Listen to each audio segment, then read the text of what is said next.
Kulak sizde. Meni takay alvarsты basат. Alvarsты basat? Ооба, alvarsты үчүн basat. Жана эмне кылыш керек да? Ошого жооп берип коесузбу? Дарат барбы sizde? Дарат аласызбы? Жок. Намазда жокпу, даратта жокпу? Жок, ооба. Анда алварстын иштери жок экен аякта негизи. Дарат менен намаз менен жүрсөңүз, жаткан жер таза болсо, алварсты келбей калат иншалла. Таза эмес болгондон болуп калат алварс деген. Ошого дарат менен жатып, жаткан жер таза болуп, намаз менен уктасаңыз келме менен иншалла алварсты баспайт сизде. Алварсты баспайт. Ошентиңиз дарат алган. Азыр баштаңыз. Дарат алган оңой, абдан оңой дарат алган. Өзүңүздүн жаныңыздын ырахаты, акыретиңиздин ырахаты иншалла, урматтуу бир тууганым. Антип жүрө бербеңиз, убакыт өткөрбөңүз, дарат алыңыз. Эки колду жууйуз, чыканакты кошуп, эки бутту кызылашты кошуп жууйуз, жүзүңүздү толук жууп, эктин астына чейин кошуп, мына чач чыккан жерден кулак жумшагына чейин жууйсуз. Анан башка мастарды тошо менен дарат бүттү. Андан кийин намаз окуй бересиз, Куранды дегеле билсеңиз керек. Ошентиңиз иншалла. Чоң жүрө бербеңиз. Убакыт өткөрбөңүз. Адамдын айбандан айырмасы Кудайга сыйынуусунда турат, урматтуу бир тууганым.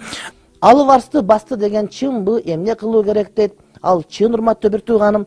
Эгерде кирдеп жүрсөң, мончого түшпөсөң, оозуңу жуубасаң, бутуңу жуубасаң, дарат менен жүрбөсөң, жаткан жериң ушак болсо, төшөгүң кир болгон болсо, басырык басмак турсун, буунту өлтүрүп деле коюшу мүмкүн. Ошол себептен таза болуш керек. Адам пакиза болуш керек. Адам дараттан укташ керек, жаткан жер шыпырылыш керек.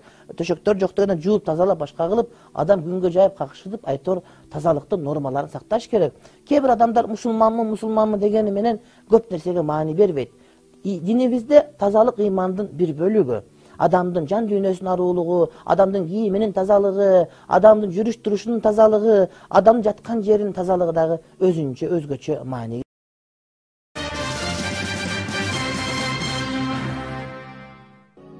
Биздин жаратуучубуз оокат таап жегенге, иштегенге күндү берсе, ал эми кечти, түндү эс алуу үчүн жана уктоо үчүн берген.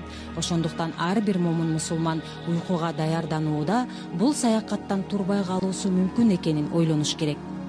Анткени уйкудан тургузуу жана тургузбоо бул жаратканыбыздын гана колунан келе турган нерсе. Дарат алып келгенден кийин эки рекет тобо намазын окуп кечиришип, анан кийин бул жатат. Жатканы келет. Жатканы келгенде ошо төшөгүн 3 жолу бисмилла 3 жолу сүртүп, анан отурат. Отургандан кийин ошол өзүнө дем салып жатат. Ошо шайтан алекелерини васваса кылбастыгы үчүн өзүнүн денесине Ихлас, Фалак, Насты окуп, анан денесине сүртүп,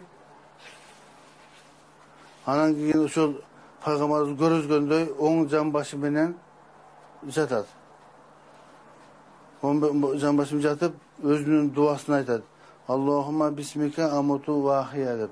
Жатат, бул жатканда колун бетине коюп, анан кийин жатат. Анан экинчи көрүнүшүндө чалкасынан жатат. Колун жүрөгүнүн үстүнө коюп туруп, анан жатат. Адам уйкуда болгон учурда шайтан 3 жип байлап коет дейт. Ал эми жиптер кантип чечилет? Биринчи уйкудан турганда эле Аллахты эстеп, ага ушул күндү көргөндүгү үчүн ыраазычылык билдирүү. Экинчи дарат алган учурда. Үчүнчүсү намаз окуган учурда. Уктардын алдында жаратканыбыздан кетирген каталарыңыз үчүн кечирим сурап, ошондой эле сизди таарынткан адам болсо, мен аны кечирдим деп уйкуга кирсеңиз, жаратканыбыз буйруса ошол күнгө түнүңүздү бейпил жана тынч кылаарын унутпаңыз.